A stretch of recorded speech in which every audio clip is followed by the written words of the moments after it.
야, 훔쳤지? 경찰 부른다! 직원의 고함에 아이 손이 덜덜 떤다.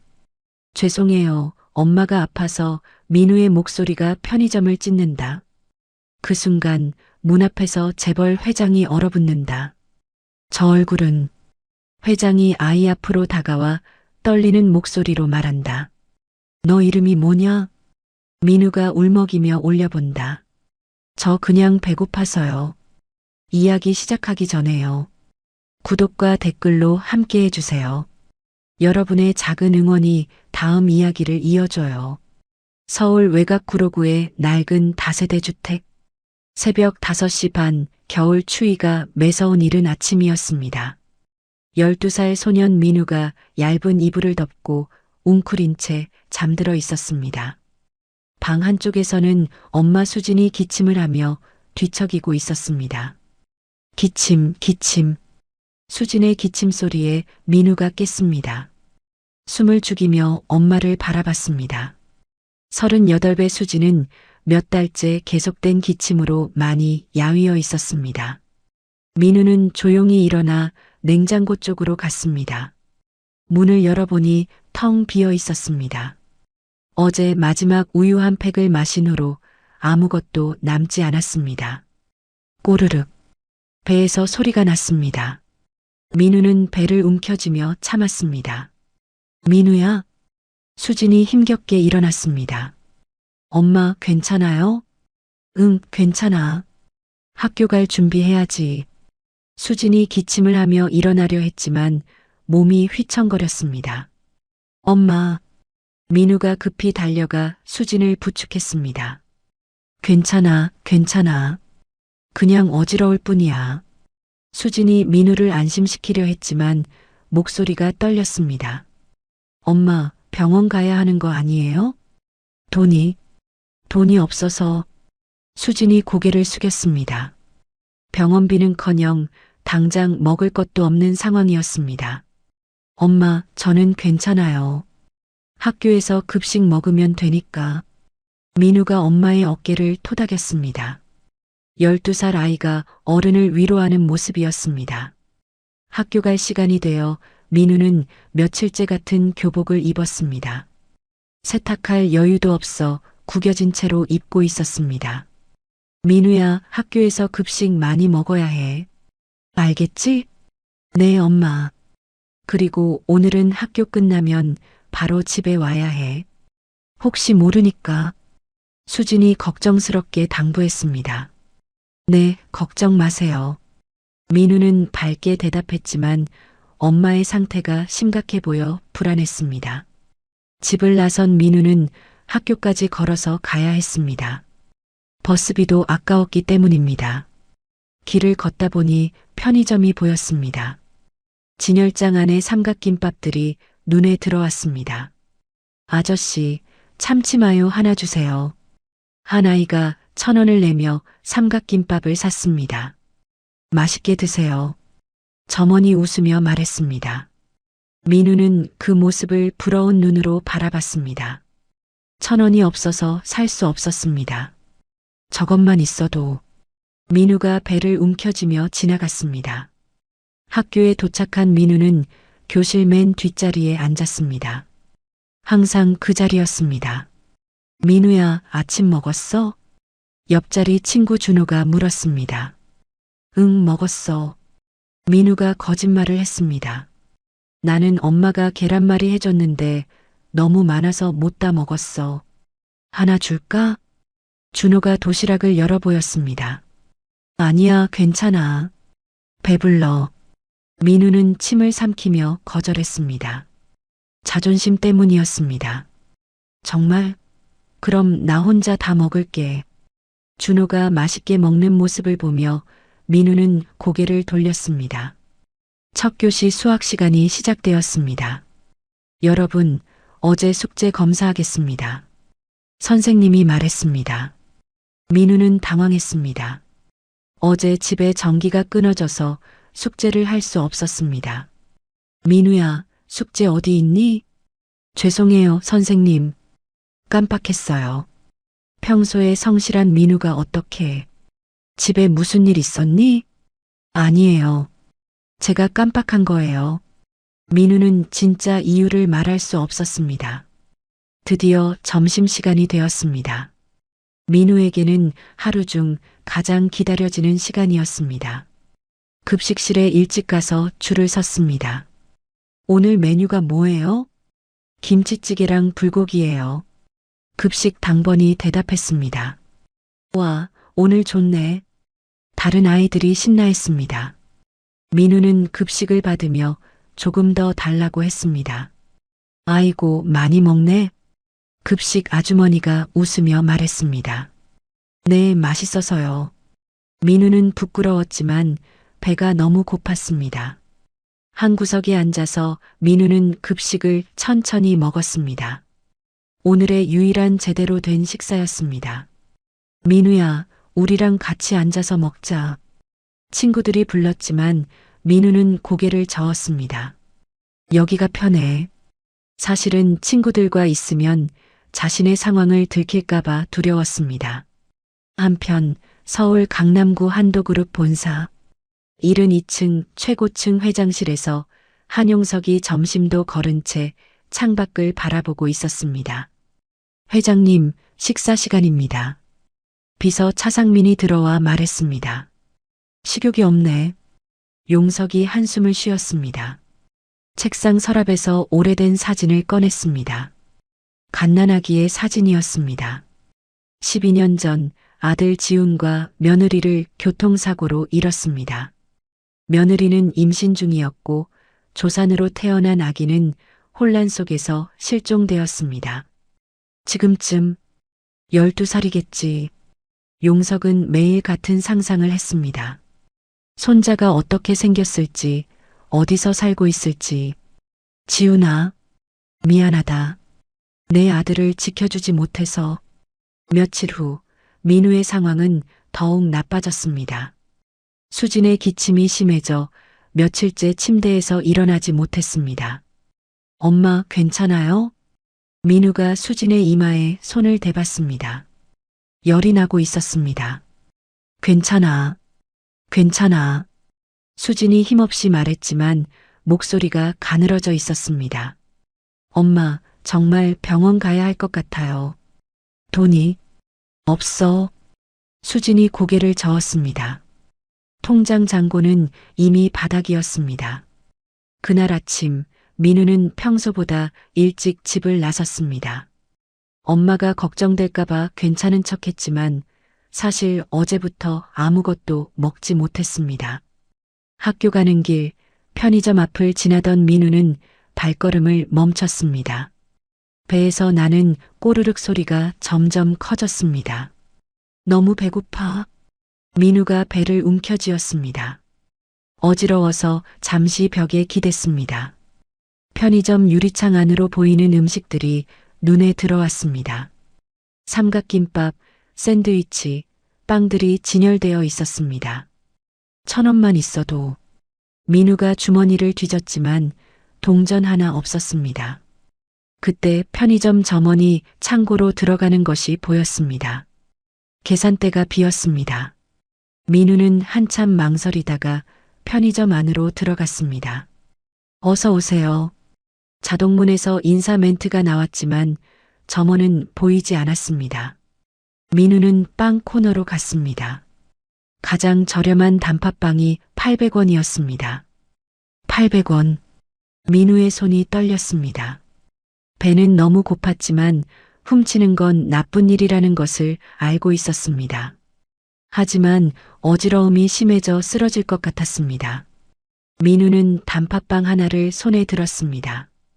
그리고 주위를 둘러봤습니다. 아무도 없었습니다. 엄마, 미안해. 민우가 빵을 주머니에 넣으려던 순간이었습니다. 아, 너 뭐 하는 거야? 창고에서 나온 점원이 큰 소리로 외쳤습니다. 민우가 깜짝 놀라 손에서 빵을 떨어뜨렸습니다. 아, 아니에요. 뭐가 아니야? 지금 훔치려던 거 다 봤어.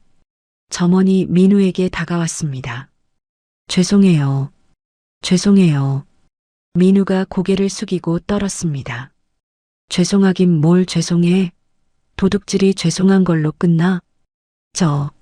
저는 민우의 눈에서 눈물이 흘렸습니다. 경찰 부를 거야. 나이가 어린다고 봐주는 줄 알아?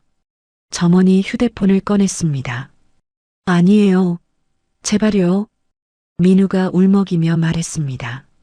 엄마가 아파서 며칠째 못 먹어서 그런 핑계 대지 마. 요즘 애들 다 그런 식으로 거짓말해. 거짓말 아니에요.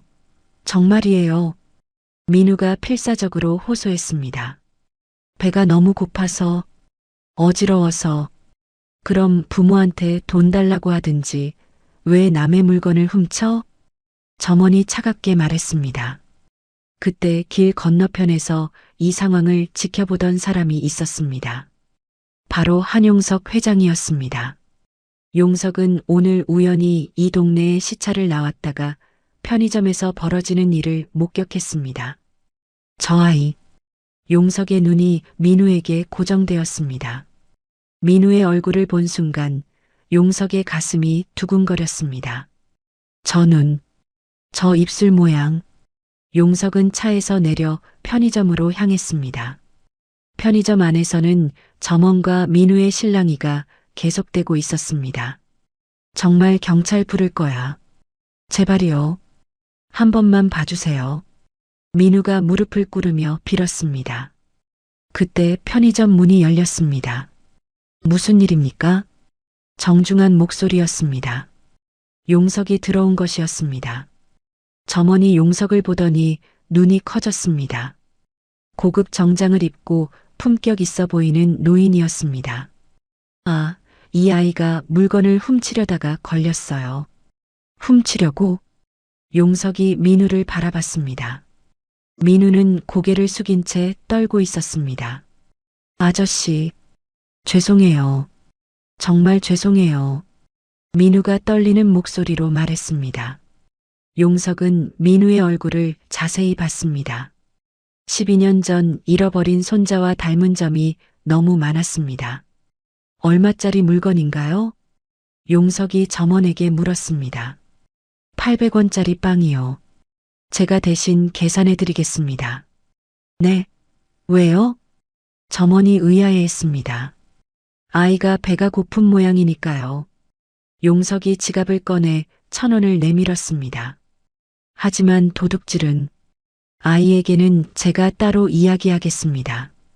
용석의 단호한 말에 점원이 돈을 받았습니다. 고맙습니다. 정말 고맙습니다. 민우가 눈물을 흘리며 인사했습니다. 편의점을 나선 후 용석과 민우는 근처 버스 정류장 벤치에 앉았습니다. 용석은 민우에게 빵을 건네주었습니다. 자, 먹어보렴. 감사합니다. 민우가 조심스럽게 빵 포장을 뜯었습니다. 며칠 만에 먹는 제대로 된 음식이었습니다. 천천히 먹어라. 급하게 먹으면 체한다. 용석이 자상하게 말했습니다. 민우는 작은 입으로 조금씩 빵을 먹었습니다. 눈가에 눈물이 맺혔습니다. 왜 울어? 너무 맛있어요.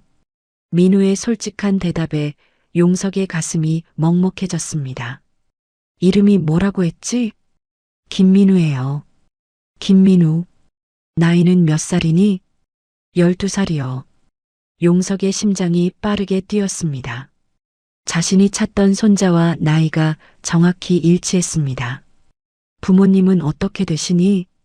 민우의 표정이 순간 어두워졌습니다. 엄마만 있어요. 아버지는? 제가 태어나자마자 교통사고로 돌아가셨어요. 용석이 숨을 크게 들이쉬었습니다. 아들 지훈도 교통사고로 세상을 떠났었습니다. 그럼 아버지 얼굴도 못 봤구나. 네. 사진도 없어요. 민우가 아쉬워했습니다. 엄마가 너무 슬퍼하셔서 다 버리셨대요. 용석은 민우를 더 자세히 관찰했습니다.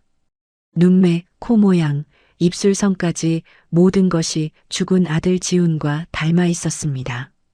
혹시 아버지 성함을 아니? 잘 모르겠어요. 엄마가 별로 얘기 안 해주세요. 민우가 고개를 저었습니다. 그래도 한 번도 들어본 적 없니? 안. 뭐라고 하시는 것 같긴 한데. 한이라는 성을 들은 순간 용석의 온몸에 소름이 돋았습니다. 혹시 한지훈이라는 이름 들어본 적 있니? 민우가 깜짝 놀라며 용석을 바라봤습니다. 그 이름 어떻게 아세요? 용석의 손이 떨리기 시작했습니다. 혹시 그 이름을 어디서 들었니?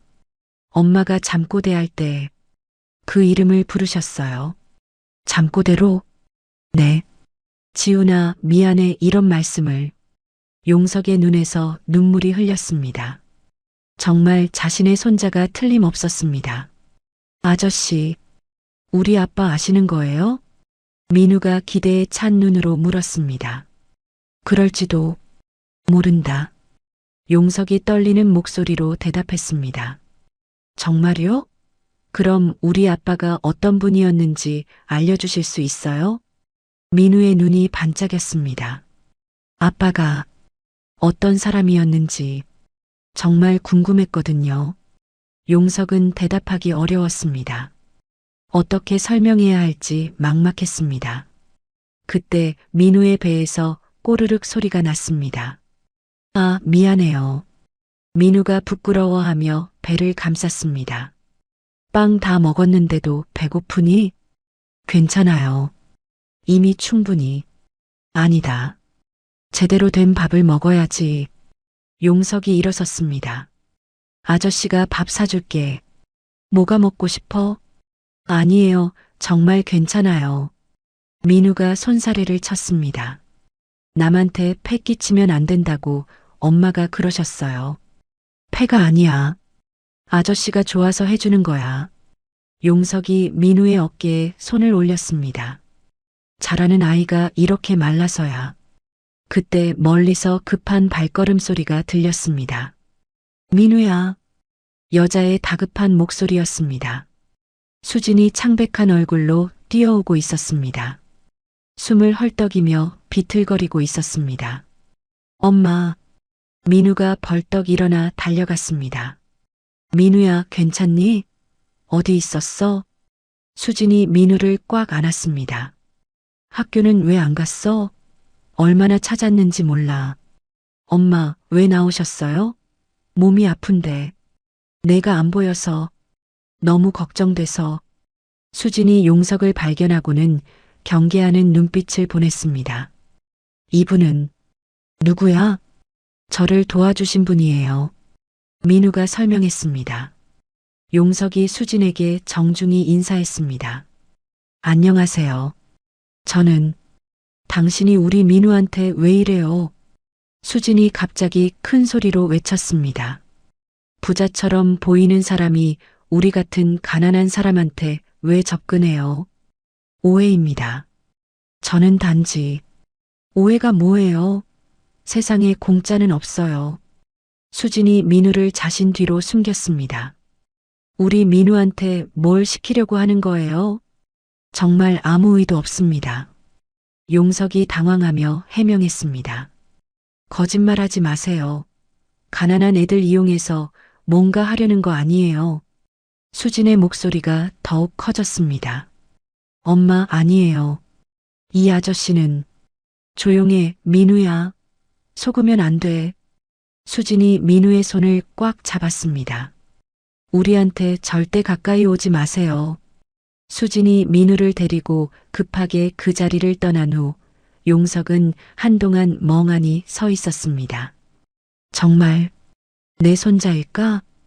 용석은 차로 돌아가 비서 차상민에게 전화했습니다. 상민 씨, 급한 일이 생겼습니다. 네, 회장님. 무슨 일입니까? 김민우라는 아이에 대해 조사해 주세요. 김민우요? 12살, 어머니는 김수진. 이 근처에 살고 있습니다. 용석이 세부 사항을 알려주었습니다. 출생기록, 가족관계, 모든 것을 확인해 주세요. 알겠습니다. 언제까지 필요하십니까? 최대한 빨리요. 그리고 용석이 잠시 망설였습니다. 혹시나 해서 그런데 DNA 검사도 가능한지 알아봐 주세요. DNA 검사요? 혹시 그 아이가 확실하지 않습니다. 하지만 확인해 봐야 합니다. 한편 집으로 돌아온 수진과 민우는 작은 원룸에 앉아 있었습니다. 민우야, 그 사람이 너한테 뭐라고 했어? 수진이 걱정스럽게 물었습니다. 아무것도 안 했어요. 그냥 도와주셨어요. 도와준다고? 세상에 그런 사람이 어디 있어? 수진이 고개를 저었습니다. 엄마, 정말 좋은 분 같았는데. 민우야, 세상은 그렇게 호락호락하지 않아. 수진이 민우를 안으며 말했습니다. 특히 우리 같은 가난한 사람들한테는 더욱. 하지만 그 아저씨는 아니야, 민우야. 절대 그런 사람 믿으면 안 돼. 수진의 목소리에 단호함이 있었습니다. 다음 날 용석은 비서로부터 보고를 받았습니다. 회장님, 조사 결과 나왔습니다. 차상민이 서류를 내밀었습니다. 김민우, 2012년 3월 15일생. 아버지 란에는 뭐라고 되어 있습니까? 한지훈으로 기록되어 있습니다. 용석의 손이 떨렸습니다.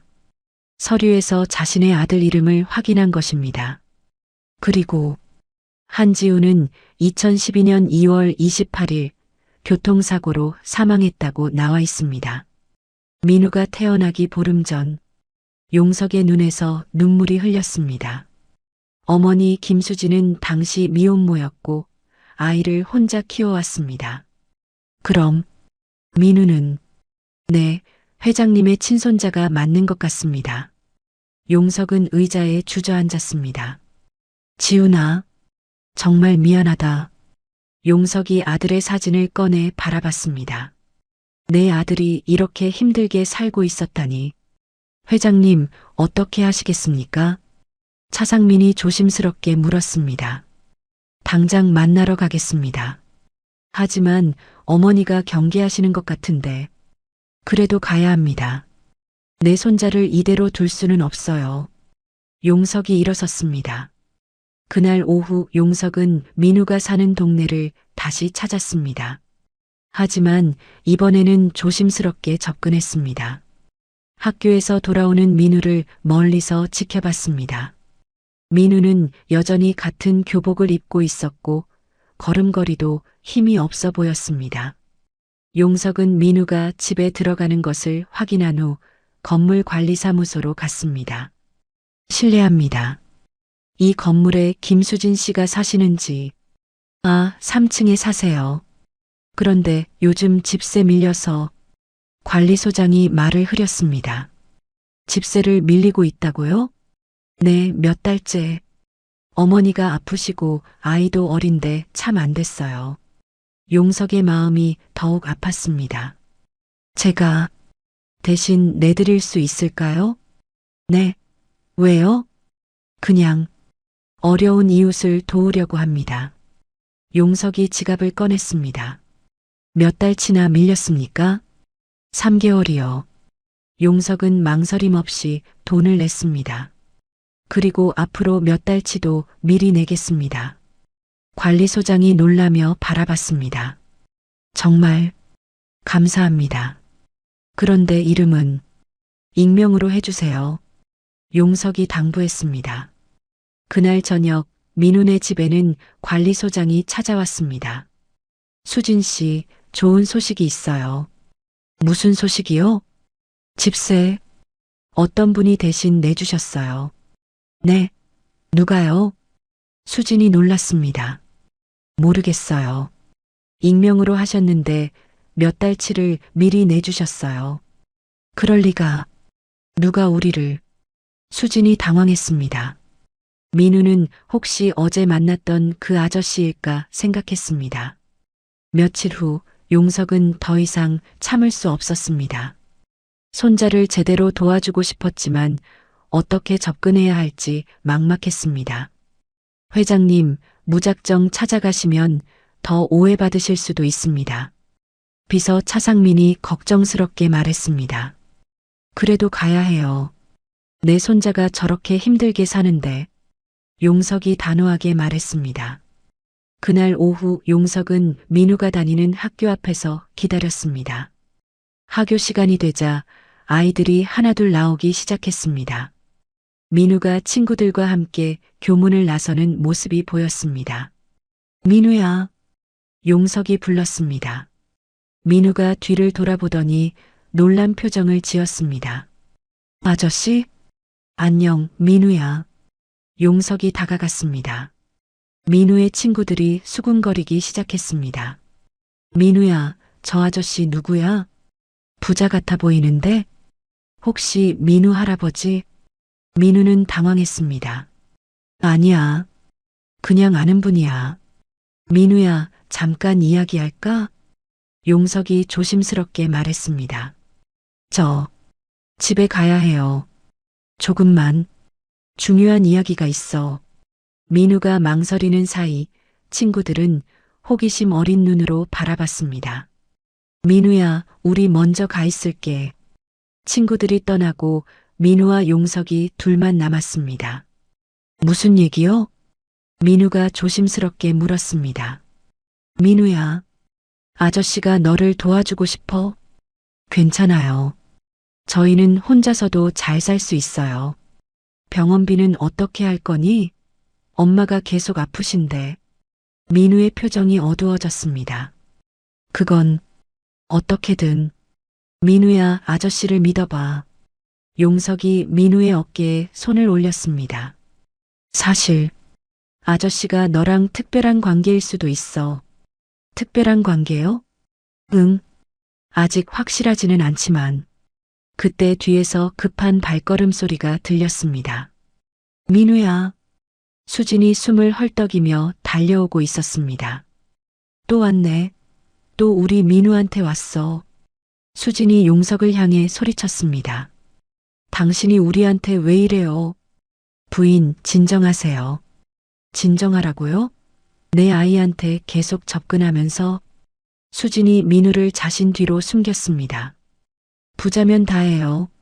가난한 사람들 갖고 놀아요. 정말 아닙니다.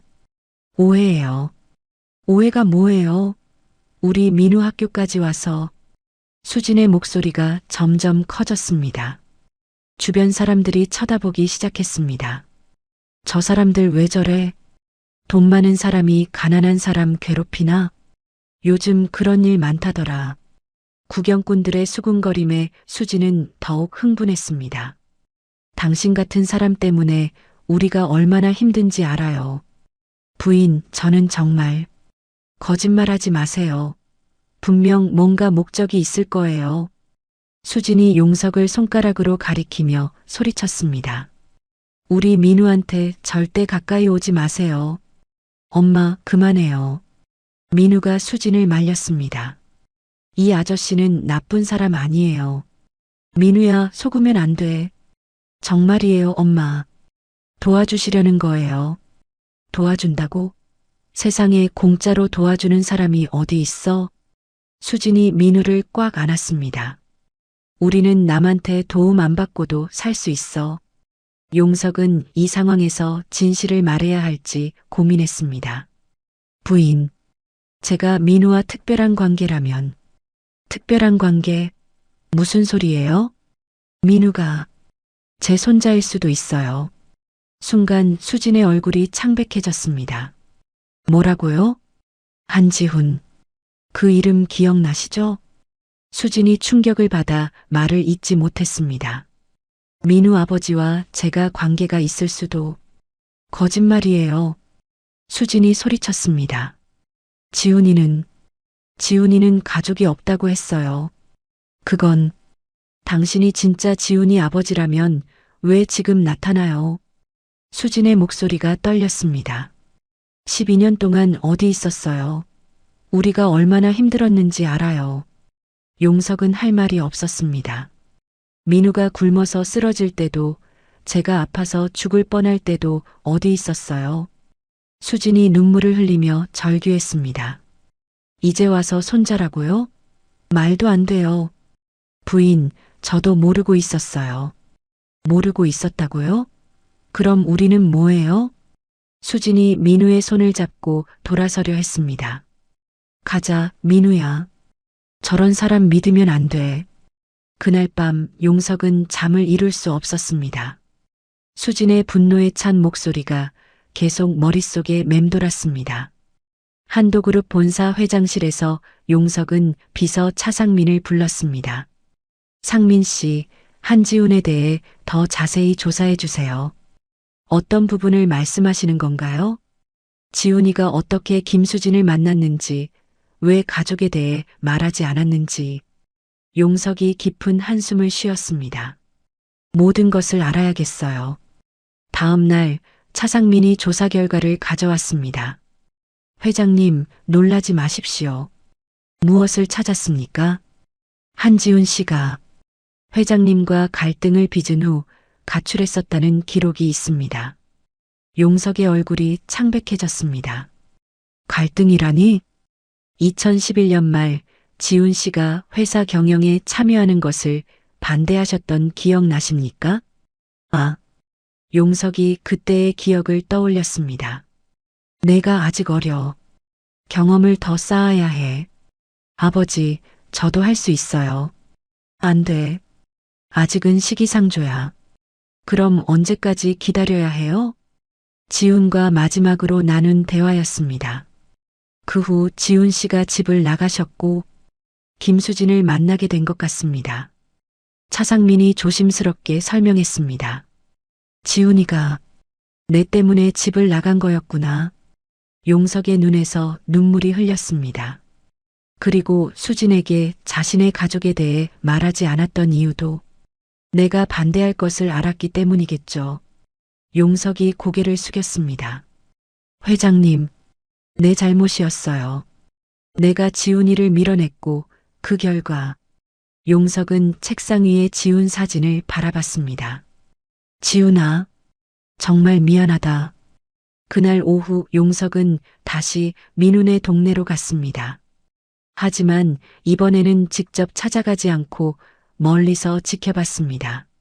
민우가 학교에서 돌아오는 모습이 보였습니다. 여전히 힘없는 걸음이었습니다. 용석은 민우가 집에 들어간 후 동네 약국으로 갔습니다. 실례합니다. 혹시 이 근처에 사시는 김수진 씨 아세요? 아, 민우 엄마요? 알죠. 약사가 대답했습니다. 요즘 많이 아프신 것 같던데. 네, 기침이 심해서 몇 번 오셨어요. 근데 비싼 약은 못 사시더라고요. 그래요? 안 됐어요. 아이도 어린데 병원도 제대로 못 가신다고 하시고. 용석이 마음이 아팠습니다. 혹시 제가 약값을 대신 내드릴 수 있을까요? 네. 왜요? 어려운 이웃을 돕고 싶어서요. 용석이 지갑을 꺼냈습니다. 앞으로 김수진 씨가 오시면 이걸로 계산해 주세요. 약사가 놀라며 돈을 받았습니다. 한편 민훈의 집에서는 수진의 상태가 악화되고 있었습니다. 엄마 괜찮아요? 민우가 걱정스럽게 물었습니다. 괜찮아. 기침만 좀. 수진이 말하던 중 갑자기 피를 토했습니다. 엄마. 민우가 급히 달려갔습니다. 병원 가야 해요. 돈이 없어. 그래도 가야 해요. 민우가 울먹이며 말했습니다. 결국 민우는 수진을 부축해서 근처 병원으로 갔습니다. 응급환자입니다. 어머니, 어디가 아프세요? 기침을 계속하시고 피도 토했어요. 의사가 수진을 진찰했습니다. 폐렴이 심해졌네요. 입원 치료가 필요합니다. 입원요? 비용은? 민우가 떨리는 목소리로 물었습니다. 일단 치료부터 하고 나중에 상의하죠. 수진이 병원에 입원한 후 민우는 혼자 남았습니다. 그날 밤 용석은 병원 소식을 들었습니다. 동네에서 급히 병원으로 실려간 모자가 있다는 소식이었습니다. 용석은 즉시 병원으로 향했습니다. 혹시 김수진이라는 분 입원하셨나요? 네, 301호에 계세요. 용석이 병실 앞에 도착했을 때 민우가 병실 밖 의자에 혼자 앉아 울고 있었습니다. 민우야. 민우가 고개를 들어 용석을 봤습니다. 아저씨, 엄마는 어떠니? 의사 선생님이 많이 아프시다고. 민우가 눈물을 흘렸습니다. 치료비도 어떻게 해야 할지. 용석이 민우 옆에 앉았습니다. 민우야, 아저씨가 도와줄게. 하지만 엄마 몰래 도와드릴 수도 있어. 용석이 민우의 어깨를 토닥였습니다. 정말요? 응. 엄마 치료가 제일 중요하니까. 그때 의사가 나왔습니다. 보호자분이세요? 네. 용석이 대답했습니다. 환자분이 깨어나셨는데 많이 약해진 상태입니다. 충분한 치료와 휴식이 필요해요. 비용은 걱정하지 마세요. 용석이 단호하게 말했습니다. 다음 날 아침 수진이 의식을 되찾았습니다. 민우가 병상 옆에서 밤을 새운 채 앉아 있었습니다. 민우야, 엄마, 깨어나셨어요. 민우가 기뻐하며 수진의 손을 잡았습니다. 여기, 어디야? 병원이에요. 엄마가 피 토하셔서. 수진이 상황을 파악하려 했습니다. 병원비는 어떻게 했어? 그건 일단 치료받고 생각해요. 민우가 애매하게 대답했습니다. 사실 용석이 모든 비용을 처리했지만 민우는 엄마에게 말할 수 없었습니다. 안 돼. 우리가 낼 수 없는 돈인데. 수진이 일어나려 했지만 몸에 힘이 들어가지 않았습니다. 그때 병실 문이 열렸습니다. 실례합니다. 간호사가 들어왔습니다. 보호자분이 오셨다고 전해달라고 하시네요. 보호자요? 누가? 수진이 의아해했습니다. 곧 용석이 조심스럽게 병실에 들어왔습니다. 안녕하세요. 수진의 얼굴이 굳어졌습니다. 당신이 왜 여기에? 어머니 상태가 걱정돼서 왔습니다. 어머니라고요? 수진이 눈을 부릅떴습니다. 당신이 무슨 자격으로 저를 어머니라고 해요? 죄송합니다. 하지만 나가세요. 당장 나가라고요. 수진이 소리쳤습니다. 엄마, 진정해요. 민우가 수진을 말렸습니다. 민우야, 저 사람 때문에 병원비 낸 거야? 그게, 그렇지? 돈으로 우리를 조종하려는 거지? 수진이 분노했습니다. 우리 그런 도움 필요 없어요. 부인, 민우가 제 손자라면. 손자라고요? 수진이 비웃었습니다. 증거나 있어서 그런 소리예요? 용석이 주머니에서 서류를 꺼냈습니다. 민우의 출생신고서입니다.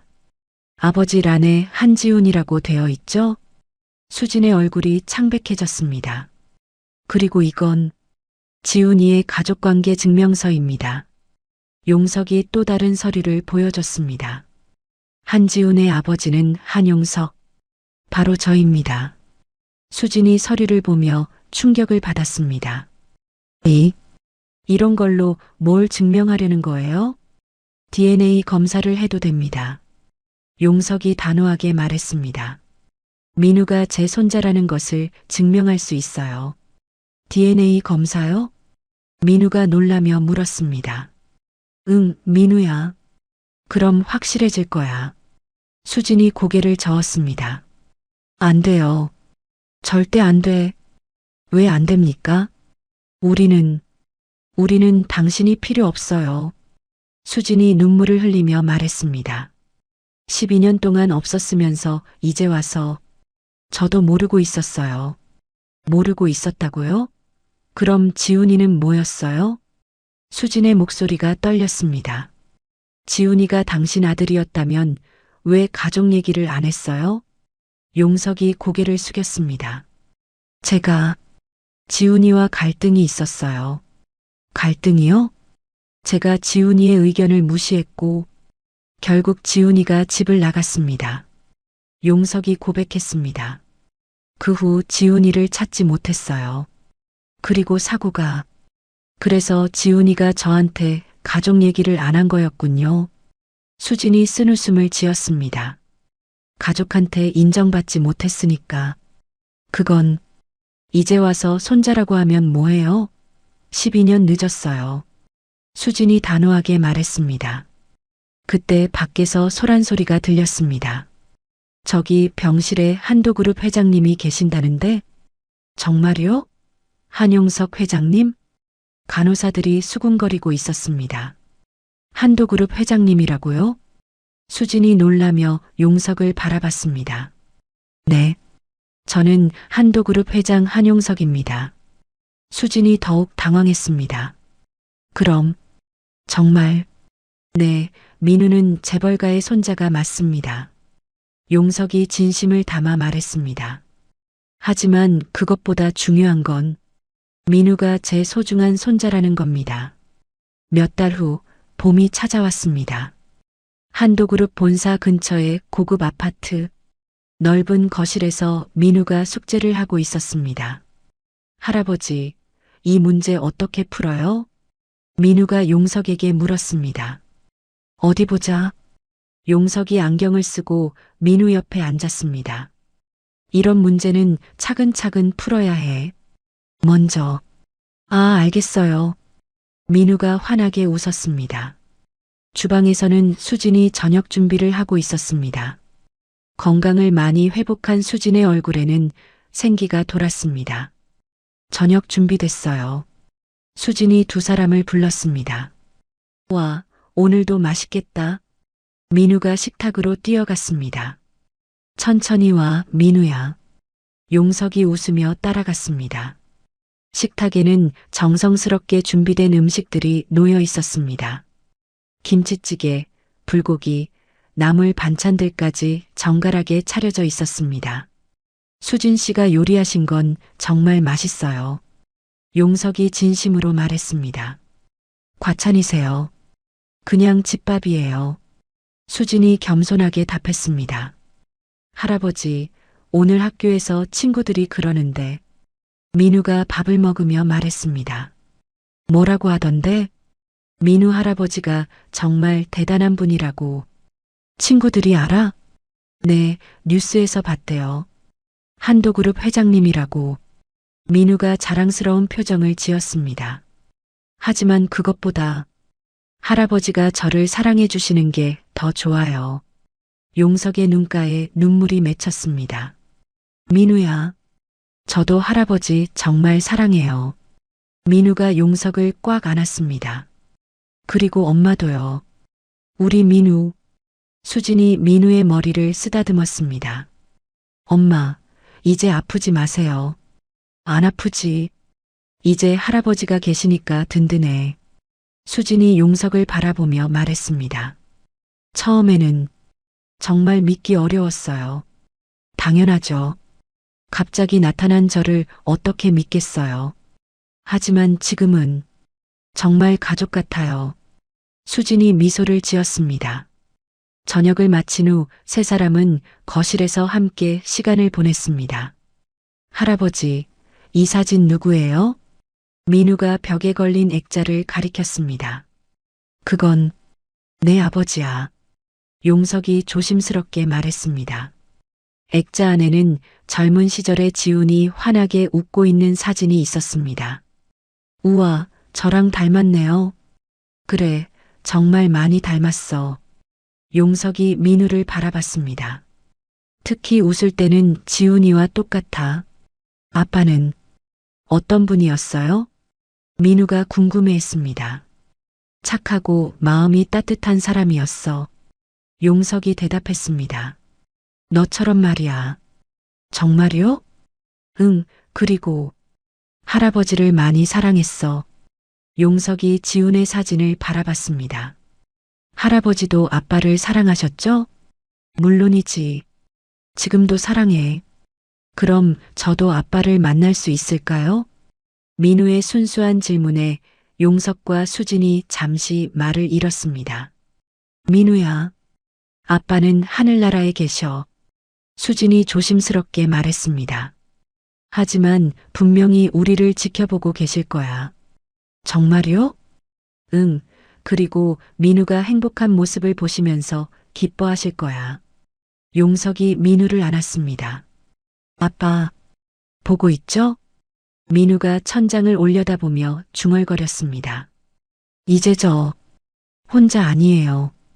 엄마도 있고 할아버지도 있어요. 그래, 이제 우리는 가족이야. 용석이 수진과 민우를 함께 안았습니다. 창밖으로는 따뜻한 봄 햇살이 비치고 있었습니다. 아파트 거실에는 세 사람의 웃음소리가 가득했습니다. 할아버지, 내일도 학교 끝나고 같이 놀아요. 그래, 우리 민우가 원하는 건 뭐든지 해주마. 와, 정말요? 민우가 신나서 뛰어다녔습니다. 수지는 그 모습을 보며 행복한 미소를 지었습니다. 지훈아, 고마워. 이런 좋은 사람을 민우 아빠로 보내줘서.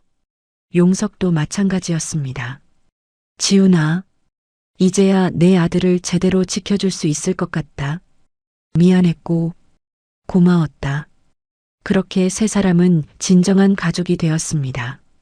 가난과 외로움을 이겨낸 민우, 아픈 몸으로도 아들을 키워낸 수진, 그리고 잃어버린 손자를 되찾은 용석.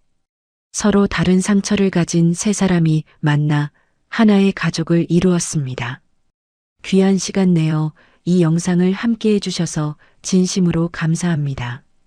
여러분의 한 번 시청, 한 줄 댓글이 저에게 큰 힘이 됩니다. 앞으로도 마음을 어루만지는 이야기로 보답드리겠습니다. 항상 건강하시고 따뜻한 하루 보내세요.